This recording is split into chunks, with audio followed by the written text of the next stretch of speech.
Hello mga sangkay, mga kalingap, welcome back to my channel. Ito po muli ang inyong sangkay na si Sangkay Lons, muling nagbabalik. Kumusta? Kumusta kayong lahat? Sana nasa maayos na kalagayan ng lahat mo pa dito sa Pilipinas or sa mga nasa ibang bansa. Dobling ingat tayo, no? So mega love shout out sa inyong lahat, sa Team Sangkay Original, Team Sangkay Sponsors, Team Kalingap, Kuya Val at Edna Kalingap Rob, sa lahat ng aking mga followers, supporters, and subscribers, sa mga lolos, lolas, FWs, and PWDs. Mega love shout out sa inyong lahat, and of course, I love you all. Ayan.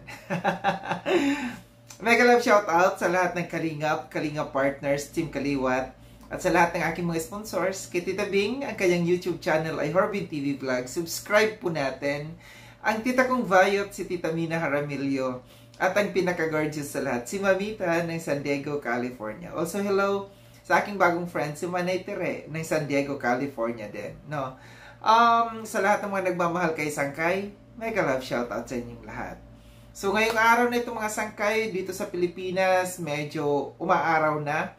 Wala ng ulan. Pero paminsan-minsan, kumukulimlim, tapos biglang umaambon, umuulan ng konti, tapos umaaraw na naman. So, ito yung mga panahon siguro na ito yung makakasakit, maraming makakasakit sa ganitong klaseng panahon.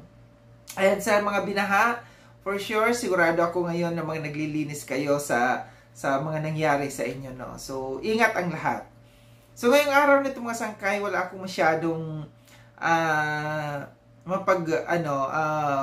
nagawa ng reaction video, kundi magkwentuhan lamang tayo.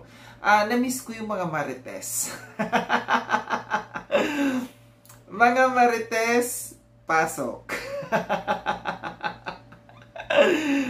Alam ko inaantay ninyo na magchika si Sangkay. So, ito siguro alam niyo na yung kung ano yung pag-uusapan natin kasi nandiyan dyan sa thumbnail, no? Yung thumbnail ko dyan, isang balahura nawawala at bakit tahimik kayo? Bakit nga ba nawawala at tahimik siya ngayon? Apektado ba siya ng bagyo? Apektado ba ng bagyo? Or wala na magbagyo sa kanila? Or baka ibang klaseng bagyo ang apektado siya sa ngayon?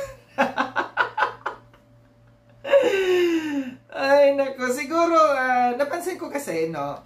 Napansin ko sa kanyang YouTube channel, no, parang ang tagal na, mga isang linggo na siguro, no, na walang upload, tahimik, walang pambabalahurang nagaganap, walang pagmumura ngayon sa kanyang YouTube channel. Tahimik talaga ang kanyang YouTube channel, no. Sana ganyan, sana tuloy-tuloy ang pananahimik ng mga balahura. Ito isa pa lamang, no, na alam ko ang dahilan kung bakit siya nanahimik, no. At alam ko na gusto ninyong malaman, pero bahala na kayo dyan mag-isip kung bakit siya nanahimik. Basta si Sangkay may alam. Ito yung isang paalala ko muli sa mga balahura, no, sa mga nandiyan dyan na walang takot na mambalahura ng kapwa, na magmura or kung ano man ang ginagawa, mga panglalait or di kaya yung thumbnail na ginagawa, no, ito'y paalala sa inyo, no, na ang lahat ay may hangganan, no. Ang lahat ay may kabayaran, no. Kung tayo man ay meron tayong ginawa sa kapwa natin, pagbabayaran po natin 'yan, no. Yung mga ginawa sa akin, no, ito siguro yung mga dasal na isa sa mga na mga dasal ko noon sa kanila, no, na sana bumalik din sa kanila yung mga ginawa nila sa akin. Nung ako'y natolfo, no, lagi nila akong laman, lagi nila akong content. Sa tuwing meron silang banat sa akin, laging kinakalkal yung pagkatolfo ko kahit matagal na panahon na, no. And alam naman ninyo na hindi related dito sa social media yung pagkatolfo ko. Ito'y private po yun, no, na kinalkal lamang ng ilan dito na mga kalaban natin. Pero ngayon, ito na, unti-unti na nakakatanggap sila ng yung sa kanila naman, yung sila naman, no. Sila naman ang daranas kung ano yung dinanas ko noon, no. Alam ko nung nakaraan last month yata, meron akong sinabi na may nakatanggap ng love letter, which is tahimik siya talaga ngayon.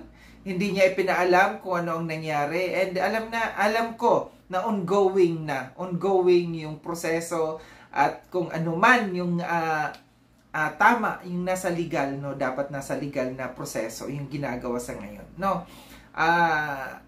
Kung ako lamang, no, kagaya ng ginawa nila sa akin, which is yung isa na ongoing ngayon yung proseso sa kanya, na nasa tamang forum na, no, nangyayari. Yung ginawa nila sa akin noon, tuwang-tuwa sila sa akin noon. It's your time to shine naman ngayon. Well, hindi nakakatawa, no, hindi nakakatawa kasi hindi biro, no, hindi biro yung may mga kaso tayo, yung kung ano man yung mga kinakaharap natin. So mahirap, wala tayong peace of mind, hindi tayo masyadong makatulog, hindi tayo makapag-concentrate. Then yung isa na sinasabi ko sa inyo na isang balahura dito na nahimik ngayon, alam na rin niya na may nangyayari, na mayroong anong tawag dito, na mayroong mangyayari sa kanya, or mayroong legal na hakbang sa kanya sa mga ginawa niya, kaya nanahimik siya. So akala ko ba matapang, no, yung mga pambabalahura, yung mga pagmumura. Huwag tayong masyadong magpakakampante dito. Hindi porket nasa ibang bansa tayo kaya natin magmura or manghamak ng kapwa natin dito. Lahat may paraan, no. Kahit nasa ang lupalop ng mundo ka man, lahat may paraan, no. Basta meron kang naapakan na tao, kung yung isang tao porsigido, no, na ipaglaban yung kanyang karapatan, lahat may proseso talaga na mangyayari. So siguro kaya tahimik siya, nanahimik, nagtago, kasi alam niya, no, na may laban yung taong kinalaban niya, no. So kayo nang bahala mag-isip kung kung sino. Yung topic ko sa ngayon, alam ko na maraming mga marites ngayon, no, na nandito na makikinig dito, at maraming mga manghuhula na naman diyan. Huwag kayong manghula basta-basta, no. Huwag kayong mag-comment ng ng hindi maganda. Basta ako, wala akong pinapangalanan, no. Ang sa akin lamang ay ito isang reminder, no. Paalala sa mga tao, no, na malakas ang loob na mambalahura sa kapwa. Dito sa social media, may katapat po yan, no. Lahat po merong katapat, no. Lalo't lalo na kung ikaw ay makatapat ng isang taong palaban, no, ng isang taong yung ipaglalaban niya yung kanyang karapatan. Lahat tayo may karapatan, no. Lahat tayo may karapatan dito sa ibabaw ng mundo. Pero kung alam mo naman, no, na dihado ka na, ipaglaban mo na ang karapatan mo. Gaya ng sabi ko, kahit nasa ang lupalop kayo ng mundo, lahat, ang batas, lahat ng kung saang bansa kayo, kung saang planeta man kayo nandoon. Ang planeta, di ko alam kung may batas doon. Wala pa namang dito sa ibabaw ng mundo, lahat may batas, no.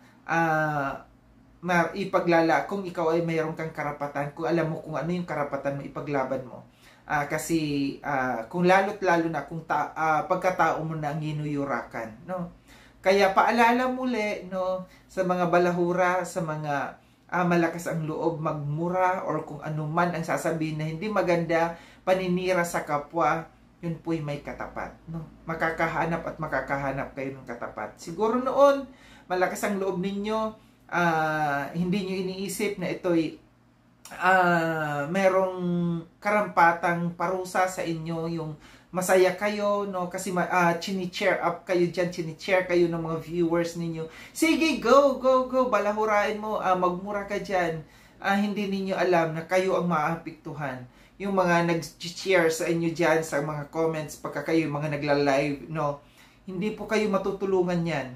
No, hindi kayo matutulungan pagka kayo po ay nandoon na sa tamang forum or tamang lugar kung saan dapat litisin or dapat ayusin yung mga pambabalahura or pang-aalipusta ninyo sa kapwa ninyo.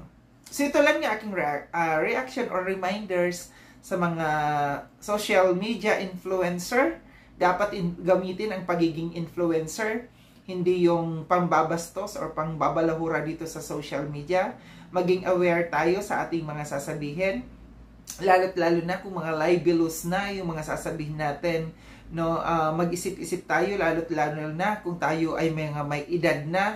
Mahirap talaga pagka meron tayong problemang kinakaharap kasi apektado ang lahat.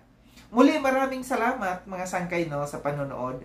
Sa mga hindi pa nakapag-subscribe kay Sangkay Lon, subscribe niyo na po ako. Click yung notification bell para updated kayo sa lahat ng mga videos na aking gagawin. Like and share tong video na ito mga sangkay. Kita-kits tayo ulit sa susunod na video na aking gagawin. Ingat kayo sa ang dako ng mundo mang kinaroroon. Paalam na mga sangkay, mga kalingap, paalam.